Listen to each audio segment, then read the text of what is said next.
Olá, bem-vindos a mais um podcast dos Pensadores Desorientados. Mais uma vez, um podcast estilo quarentena, né? Hoje, nós que estamos gravando, porém, a gente queria ter ido ver o filme do Pelé.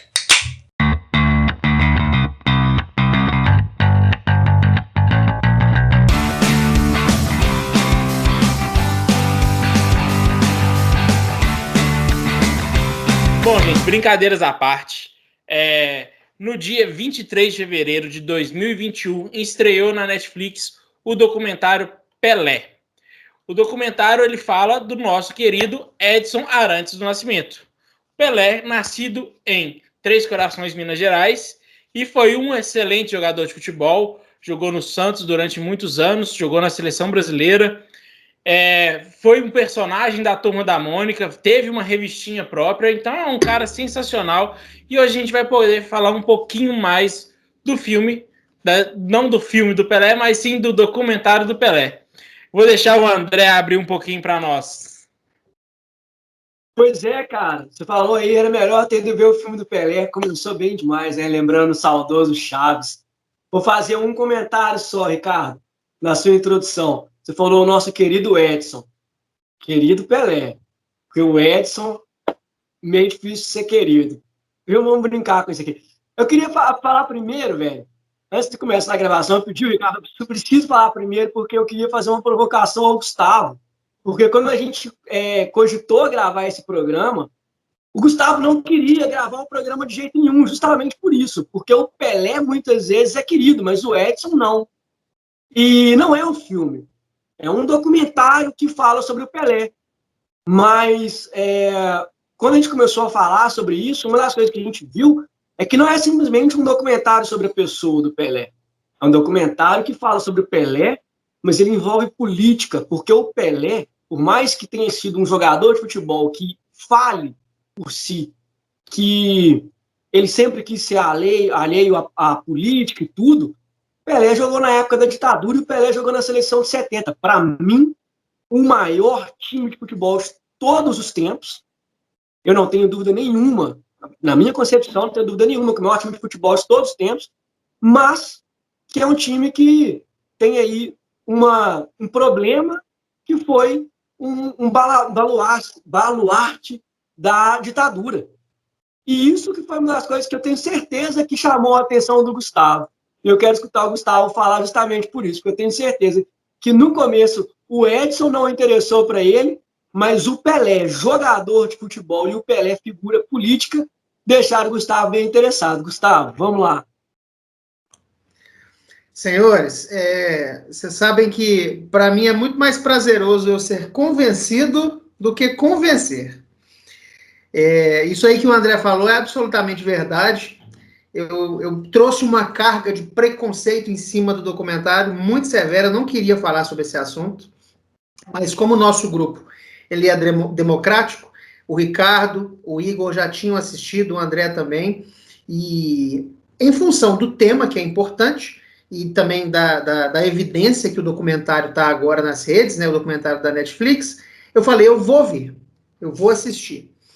E isso que o André falou é a leitura de um amigo que conhece o outro. O Edson Arantes do Nascimento, de fato, eu tenho um pouco de birra. Eu tenho um pouco de birra, inclusive, por personagens construídos, principalmente pela mídia. Mas o Pelé, associado com alguns elementos que, para mim, trazem uma carga de emoção muito forte, e os três que estão aqui junto comigo na tela sabem disso. Eles sabem que eu não sou cruzeirense, de matar, não sou atleticano, doente, não tem nada disso. Times regionalizados, para mim, não trazem nenhum tipo de emoção, nenhum tipo de envolvimento, né? A gente tem aqui o André, que é cruzeirense, é um cruzeirense que ama a camisa do time. Para mim, essas coisas não tem muito evento, não tem muita emoção. Mas de 4 em 4 anos, esses três aqui na tela têm que suportar um Gustavo que muda totalmente de postura. Totalmente de postura.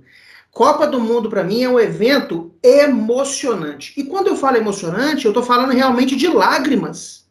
Jogos do Brasil em Copas do Mundo provocam destemperos emocionais em mim que nos outros 4 anos não acontecem. Não acontece.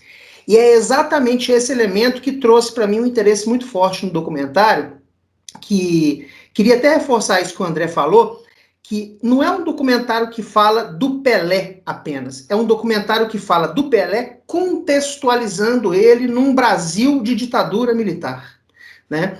Eu achei muito interessante isso, né? Porque você não traz um documentário muito focado na pessoa e nem um documentário muito focado em questões políticas. Elas interagem o tempo todo contextualizando um personagem com uma realidade objetiva que a sociedade tinha na época. Então, eu achei isso muito equilibrado, isso me conquistou no documentário, de uma certa forma, né? Uma coisa que eu achei muito bacana no documentário, porque lá tem muitos depoimentos, inclusive, de políticos, jogadores históricos, né, veteranos, foram importantes para a seleção brasileira e para os seus times locais no Brasil na época, né? A gente tem depoimento de Fernando Henrique Cardoso, a gente tem depoimento de Benedita da Silva, a gente tem depoimento de Delfim Neto, que integrou o governo militar na época, né? Mas, para mim, os relatos mais importantes, mais bem contextualizados e mais maduros vieram de Juca Kfouri. Juca Kfouri é como se fosse a cereja do documentário. Eu simplesmente achei impecável as partes em que ele comenta, né? Porque ele comenta contextualizando. Ele está sempre falando do Pelé em relação a uma realidade naquele momento, né? Antes da Copa de 70, que foi um momento que parece que foi um divisor de águas para o Pelé na carreira dele, né? E depois da Copa de 70. As imagens dos jogos, as imagens das torcidas nos estádios, por exemplo, vibrando em função dos gols que Pelé fazia, isso para mim, senhores, para quem me conhece, isso para mim não tem lugar. É absolutamente emocionante. Eu acho lindo, lindo, lindo. Aquilo que, por exemplo, um cruzeirense e um atleticano vivem nos clássicos dos seus times, eu vivo em relação à Copa. Tem uns que vão achar meio esquisito isso, mas cada um com seu gosto. Mas, assim, só para passar a bola para frente, eu achei muito interessante essa conjugação de imagens, a questão política relacionada àquele processo de emoção que o povo vivia na rua, a vibração das pessoas em função dos títulos conquistados, dos gols do Pelé, o efeito da Copa de 70, da vitória na Copa de 70, isso foi um divisor de águas no país, né? Enquanto a gente tinha... E durante um tempo fala do processo de transformação sociológica, como que a seleção traz um orgulho para o brasileiro que não existia. Exatamente, exatamente. É aquilo que o Fernando Henrique, André, isso que você está dizendo é aquilo que o Fernando Henrique diz em uma das suas aparições no documentário, abre aspas, todo país precisa acreditar em alguma coisa, fecha aspas. Essa frase é muito importante. E a gente sabe que o governo militar, principalmente ali no intervalo da Copa de 70, capitalizou muito para si a vitória do Brasil naquela Copa, né? E enquanto a gente tinha repressão de um lado, pessoas sendo torturadas nos confins lá, nos porões da ditadura, pessoas sendo desaparecendo, inclusive, enquanto isso a gente tinha pessoas na rua vibrando, emocionadas de perceber que o Brasil tornou-se um tema internacional, valorizado, e que um personagem, através dos seus gols, trouxe uma aura de libertação, de orgulho de país para aquelas pessoas. As cenas resgatadas historicamente do documentário, para mim, é outra cereja desse bolo. O documentário, para mim, é simplesmente emocionante. Tem algumas partes que são um pouco lentas demais, acho que o Ricardo vai concordar comigo nesse sentido. Tem algumas partes que são meio pesadas, né? Parece que são maçantes, mas na hora que enquadra o estádio com a vibração das pessoas, depois de um gol feito por um jogador vestido com a camisa do Brasil, acho que eu vou parar por aqui antes que eu resgate as emoções de Copa do Mundo. Antes de passar para o Igor, Gustavo, eu te entendo, porque a mesma sensação de assistir a Copa do Mundo é de assistir Série A, sabe? Com a Série A, todo mundo gritando, é diferente de quem vê a Série B, entendeu? Mas vou passar para o Igor. É muito diferente. Mas o Pelé é um astro, né? Uma personalidade, uma lenda que dificilmente acredito no esporte, na questão do futebol, a gente vai ver, nem sei se eu vou viver para ver uma pessoa tão vitoriosa como o Pelé, né? São 3 Copas do Mundo, isso a gente não existe nenhum jogador de futebol que alcançou, né, essa meta. Então, por isso que ele de fato, ele é considerado rei. Fora a habilidade, o que ele fazia em campo, que é surreal. E aí a gente está falando isso há 40 anos atrás, né? 40 e poucos anos atrás, a última Copa dele de 70. Então, já tem um bom tempo. E realmente tirar dele essa coroa, eu acho que vai ser difícil. A gente não tem nenhum jogador aí próximo disso em atividade. Então, a gente tem que dar os méritos à pessoa jurídica, vamos dizer assim, a pessoa esportiva que foi o Pelé. Lógico que isso vai confrontar com o Edson de Arantes do Nascimento. Assim, eu acho difícil, porque o momento era outro, né? Quando ele jogou 70, e aí a grande crítica dele foi de não ter postura incisiva em relação ao momento político ditatorial que o Brasil vivia. Uma posição crítica, né, Igor? Uma posição crítica, exato. Mas eu acho que, lógico, ele, no papel que ele exercia, de influência, era esperado isso, mas a gente vivia uns momentos, a mídia era diferenciada, não tinha essa propagação, a televisão não era, era item de luxo, né? Não era todas as pessoas ainda que detinha desse equipamento nas suas casas. E ali ele pega um governo do Médici que foi um dos governos mais repressivos da ditadura militar, né? Em questão de força mesmo. Sim. Lembrando isso que você falou aí, só complementando, foi a primeira Copa transmitida no Brasil. Primeira vez que a Copa foi transmitida no Brasil. Isso aí que você falou foi bacana. Não, bem lembrado.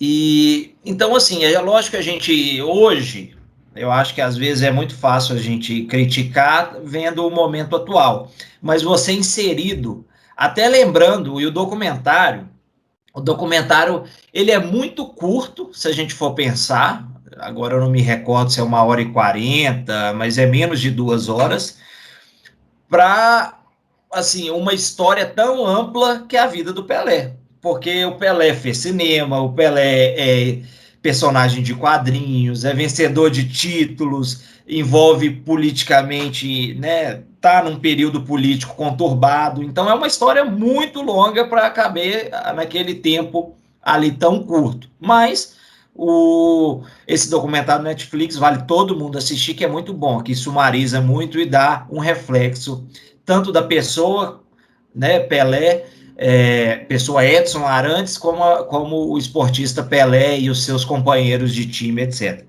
Mas então, naquele momento, o documentário retrata isso, inclusive um treinador foi trocado pela ditadura militar, pelo Médici, o Saldanha, que não queria levar o Pelé, né, tinha os seus problemas pessoais com o Pelé, ele foi forçado a pedir para sair, né? Talvez deve ter sido isso que aconteceu na época. Então, imagina o que não aconteceria com outras pessoas. Então, realmente é uma situação complexa de lidar naquele momento. Mas, de qualquer forma, isso também não isenta de ter tido exatamente uma postura mais incisiva nessa questão que na história a gente sabe que é uma página triste da nossa história, e que a gente espera nunca mais rever. Mas o documentário, ele é legal porque mostra essa parte dele, humana, que às vezes não muitas das pessoas têm acesso a isso. Hoje Pelé está, né, desabilitado, está em cadeiras de rodas, a fala dele já, né, não é mais uma fala forte, eu acho que ele está já nos seus 80 anos, mas mostra que ele retrata vitorioso, e principalmente, ele é uma pessoa que a gente tem que destacar que graças a ele a visibilidade do Brasil teve um outro patamar, tanto no futebol como em questão de país. Então, uma fala que me marcou, e eu tive a experiência de poder viver fora do país por alguns anos, de que, você veio do Brasil, do Pelé, isso é verdade.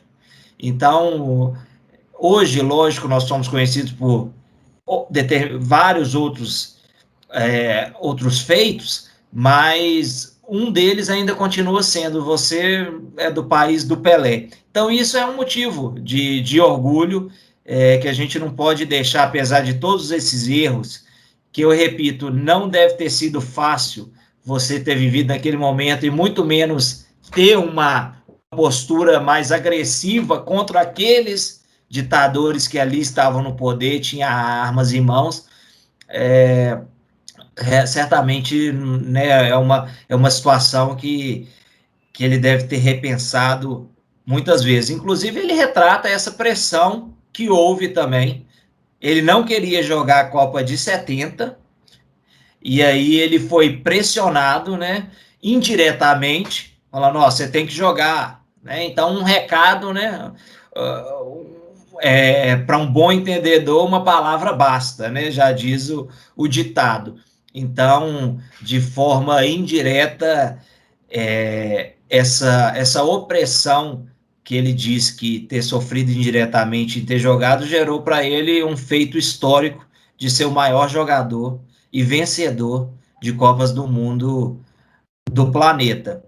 Então, eu acho que essa questão da ascensão dele, que vem da década de 50 e 60, junto com o Santos, é muito legal, é muito bem retratado e vale aí para a gente como um aprendizado, que era aquele futebol bonito, né? Futebol raiz. Não sei se vocês concordam. Hoje a gente tem a gente cita os Nutella e raiz, e você vendo aquele estilo de jogo é prazeroso. Fora as inúmeras atuações que, assim, até hoje, com todo o preparo físico e tecnologia que a gente ainda não tem essa habilidade, que é um dom, de fato, que vem naturalmente. Aí cabe uma questão: será que os brasileiros que eram bons demais na época e a gente perdeu isso, ou os demais que não eram tão bons quanto são agora? Mas isso fica para depois. O que eu quero comentar é que o Igor falou: o documentário tem 1h e 48 minutos, então é muito pouco tempo para passar uma história toda, passar tudo isso, mas eu acho que foi bem passada. A produção deles foi sensacional, foi feita pela Pitch Productions, que é uma produtora maravilhosa, contando com cineastas como o Oscar Kevin McDonald, que foi o vencedor do Oscar pelo documentário último, pelo filme O Último Rei da Escócia. E os diretores são o David Thorne e o Ben Nicholas, que para mim fizeram uma direção muito boa. Achei o documentário muito bem desenhado. Concordo com o Gustavo que tem partes muito lentas, que são muito amarradas, mas eu vejo que isso está se tornando um padrão dos filmes de hoje e das séries de hoje, que é uma coisa que, para mim, vem me incomodando bastante. Outra série que nós devemos falar mais para frente, que é a Cidade Invisível, que a gente está querendo falar um pouco dela também. Também tem cenas muito arrastadas, que isso me incomoda particularmente, mas em si é um documentário muito bem desenhado, muito bem feito, né? E eu concordo, o Pelé, né, igual vocês falaram, diferente do Edson Arantes do Nascimento, o Pelé é uma figura, é uma coisa que foi desenhada, né? O que o Gustavo falou, levantado pela mídia. Eu tenho até curiosidade de saber, o Gustavo falou que não gosta de pessoas assim, gostaria até de saber o que ele acha depois, um outro momento, eu vou perguntar para ele o que ele acha do Ayrton Senna, que para mim também é outro grande nome do Brasil. Que hoje a gente vê que o Brasil é meio carente de nomes espetaculares, né? Hoje, querendo ou não, temos alguns nomes fortes em cenários como futebol, temos o Neymar, temos a Marta na seleção feminina, que até o Igor falou, mas a Marta, que a gente tem que, quando o Igor fala da campeões de Copa do Mundo, a gente tem que ressaltar que é a Copa do Mundo masculina, né? E a Copa do Mundo masculina e a Copa do Mundo de futebol, né? Futebol de gramado. Porque também temos a Copa de salão, que temos o Falcão aí, que também ganhou muitas Copas. Então a gente tem que ressaltar que quando a gente tá falando do Pelé, que é o maior ganhador de Copas do Mundo de futebol de campo masculino. Porque senão a gente está desprezando essas outras pessoas. E eu queria ver um pouquinho mais de vocês, o que vocês acham dessa questão. Porque eu vi uma entrevista. Nossa senhora, agora eu vou esquecer o nome do rapaz. Ele fazia o Cacete Planeta. Não, agora eu quero lembrar o nome deles. Esperam aí 5 minutinhos. A gente vai dar um corte. La Penha? Não. Nós vamos dar um corte aqui e volta em 5 minutinhos. Pera aí que eu vou só descobrir o nome dele. Gente, eu pesquisei aqui. Foi do Marcelo Madureira. Ele estava falando que um sonho da vida dele numa entrevista era fazer uma viagem com o Pelé. Seria um documentário, um filme, que ele viajaria com o Pelé, sem documento e sem nada, só com pouco dinheiro para ver até onde eles conseguiam ir. Porque ele falou que ele fez pelo Cacete Planeta matéria no mundo inteiro e todo mundo perguntava do Pelé e sabia que ele conhecia o Pelé e queria saber como é que era o Pelé, como é que o Pelé era. Ele falou que o sonho dele, que não foi possível, que eles tentaram articular uma coisa, mas não saiu do papel, seria isso. Imagina que sensacional, viajando com o Pelé sem documento. Como é que seria? Esse é muito interessante ver uma coisa dessa. O que você acha, André? Cara, sabe o que eu acho bacana? Tava pensando aqui, né, que você estava falando, como que você falou do Ayrton Senna e tal, como que o brasileiro muitas vezes ele é carente de ter um orgulho dele mesmo e tal. Então a gente tem esses personagens, o Pelé, o Senna, a nossa seleção durante muitos anos que agora deu uma caída, a gente não tem mais aquela paixão, aquele orgulho pela seleção que a gente tinha, que nós vivemos. Primeira Copa que eu me lembro, parcamente, em 1990, 94, a seleção foi campeã, 94, no dia do meu aniversário. Você imagina a loucura de uma criança, vou falar a minha idade, não. Quantos anos que eu fiz? Não, são todo mundo com a minha idade. Fiz 9 anos, no dia do meu aniversário, de 9 anos, o Brasil tetracampeão do mundo. E Senna, na mesma época, eu peguei também Senna. Então isso, cara, é muito legal. É muito legal da gente pegar esses personagens. Você falou isso aí, você falou que ia perguntar para o Gustavo também. Mas eu gosto muito. Acho que esses personagens eles levantam muito a nossa moral. O brasileiro é muito carente de ter uma importância no mundo. Nós que somos formados em relações internacionais, né, a gente sabe que o futebol é parte do nosso soft power. Quem não sabe o que é soft power, volta programas para trás, tem um programa nosso lá no começo, falando da Coreia, que a gente explica o que é soft power. Incentivo para vocês aí. Isso é muito legal, cara. Isso é muito legal. Cadinho, a sua pergunta, Ricardo, é justamente essa questão do soft power, essa questão do reconhecimento do Pelé, essa questão mostra a imagem do brasileiro. O Pelé é muito ligado à imagem do futebol, obviamente, por motivos óbvios, e o Brasil é muito ligado. Brasil, futebol. O Brasil é sinônimo de futebol mundo afora. Futebol, samba, carnaval. Cara, eu gostaria de ver. Por um lado, poderia ser chato de ver a imagem do Brasil ser reduzida, porque às vezes justamente isso que eu falei agora, do samba, futebol, carnaval, mas eu gostaria de ver sim, cara, ver uma personalidade brasileira, o Pelé, que é um cara que não é uma personalidade recente, porque eu acho que isso não é interessante. A gente vê muito na mídia as personalidades recentes. Pelé aposentou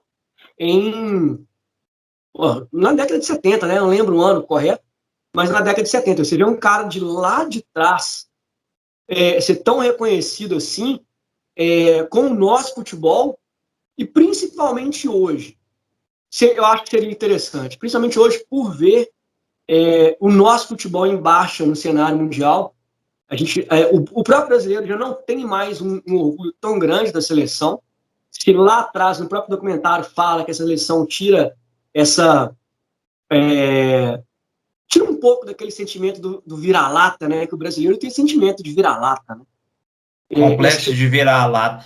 E olha que o Pelé aposentou com 30 anos, hein, André? E hoje a média de jogadores chega quase aos 40. Imagina o feito que teria. Naquela época ele era velho já. Já era velho.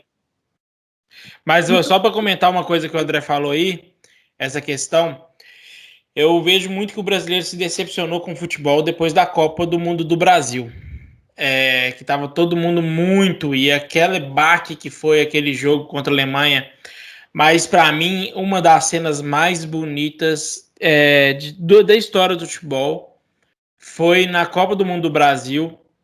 O jogo, esqueci o jogo contra quem foi. O hino acaba e a torcida toda continua cantando. Aquele negócio, ele enche, dá um negócio. Então, tipo, eu acho que tava todo mundo esperando muito e o tombo foi muito grande.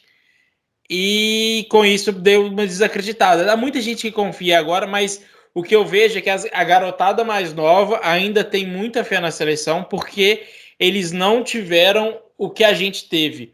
Porque a Copa de 2006, por mais que o Brasil não ganhou, o que aquele time fez em campo não chega nem aos pés do que foi em 2008. Por mais que o time não conseguiu vencer, perdeu nas quartas de final, mas o que eles fizeram, a seleção de 2002. Então, existem vários vídeos no YouTube quando a seleção brasileira de futebol era temida. E gringos, e vídeos gringos, não são vídeos brasileiros, são vídeos gringos mostrando as jogadas. Aquilo, a gente viu aquilo, cara. Todo mundo aqui, nós 4 acordamos de madrugada para ver a Copa de 2002, o Japão-Coreia, velho. De madrugada. Hoje, quem acordaria de madrugada para ver a seleção brasileira? Então, eu acho que foi muito. Essa Copa deu um baque. Nunca foi tão bom acordar de madrugada na vida. Isso que o Ricardo falou aí, desse evento, eu me lembro perfeitamente disso, da questão do hino terminar e o pessoal no estádio continuar a cantar.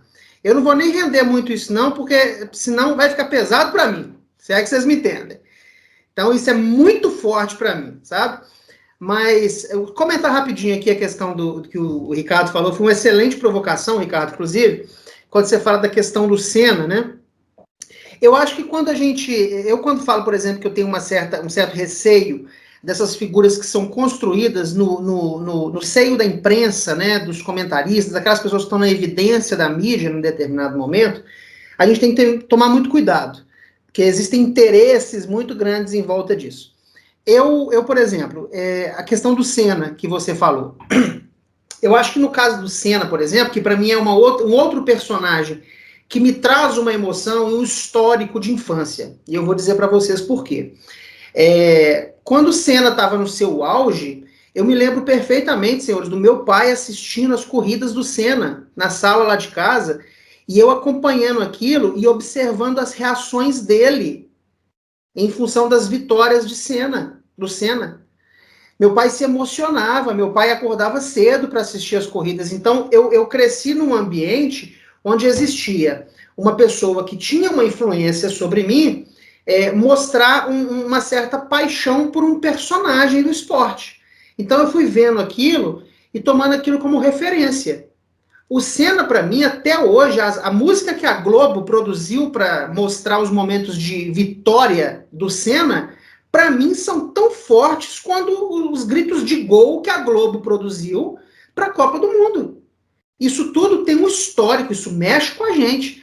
Então, o personagem Senna, pouco me importa se ele foi construído pela imprensa. Para mim, ele produz emoção da mesma forma que a instituição Copa do Mundo. Agora, determinados personagens, dependendo aí do cenário em que eles são construídos, aí eu já fico meio receoso, né?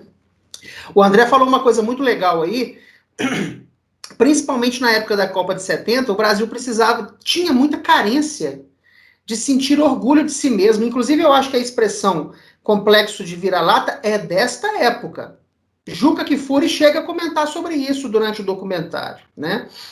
Então, agora, o Igor, na hora da fala dele, ele trouxe uma coisa muito interessante, que a gente, no início, né, eu principalmente, né, que eu adoro florear a Copa do Mundo, né, então o Igor já trouxe a questão do lado ruim, né, as pessoas que não viviam a emoção da Copa do Mundo cobravam muito do personagem público Pelé, que ele não virasse as costas para o regime repressivo que a gente vivia no Brasil, né?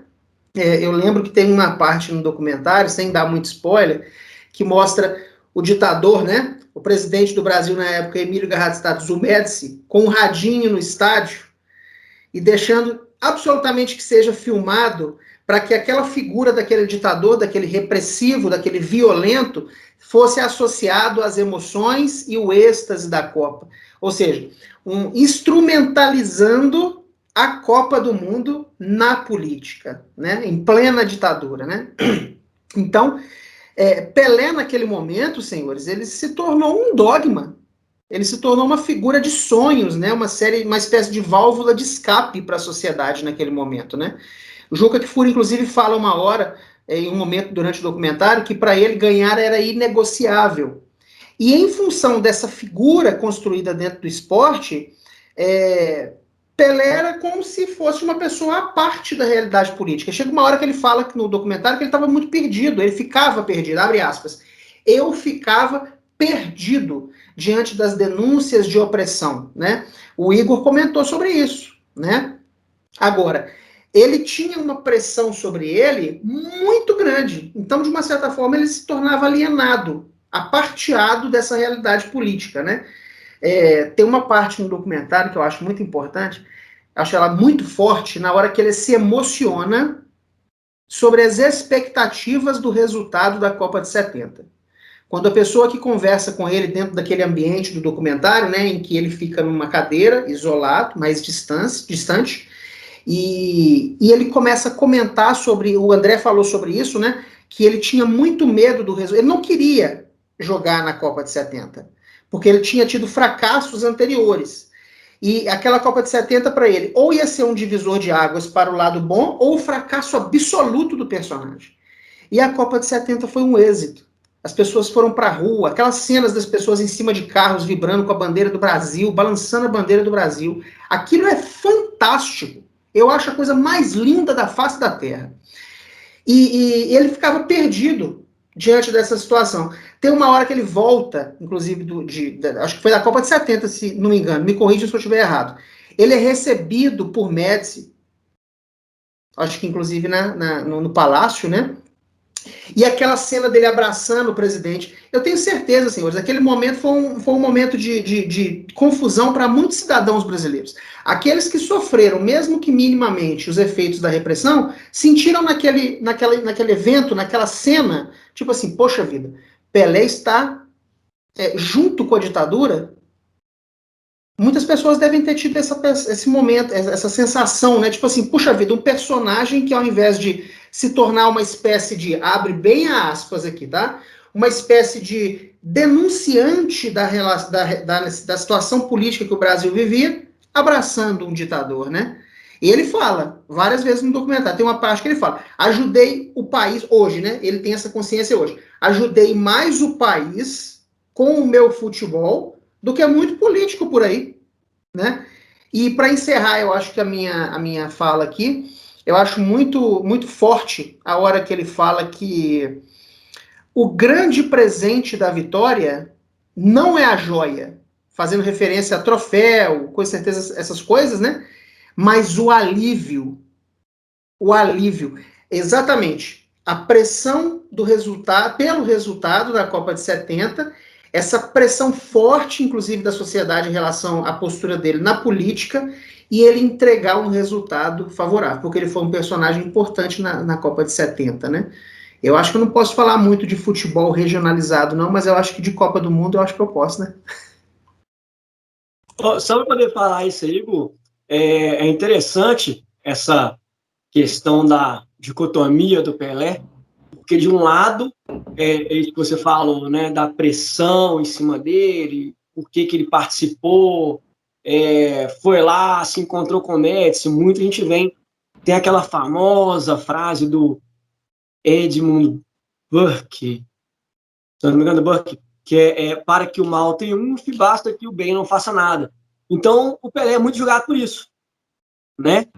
Só que, por outro lado, Pelé era um moleque, saiu de uma cidade pequena, interior de Minas Gerais, família pobre, sem estudo, sem nada, de repente se vê no meio de um jogo político violento.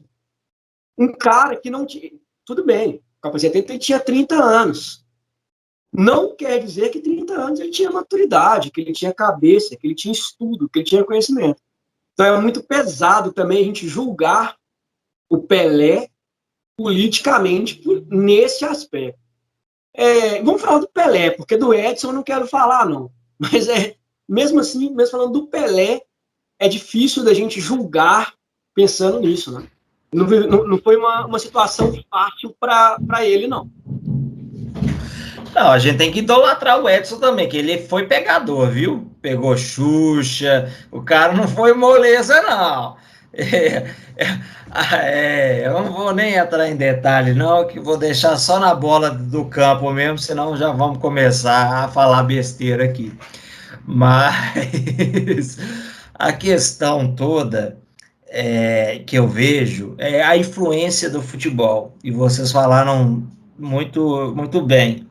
E aí eu fico pensando assim, trazendo para os nossos dias de hoje, 51 anos depois, como o brasileiro ainda precisa da alegria futebolística para ter uma emoção a mais, tirar o peso do seu cotidiano.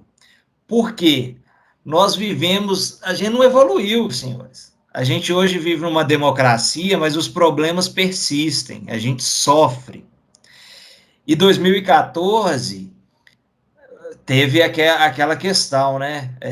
Não se joga futebol com hospitais. Você quer que constrói hospital, mas como que nós vamos sediar uma Copa do Mundo?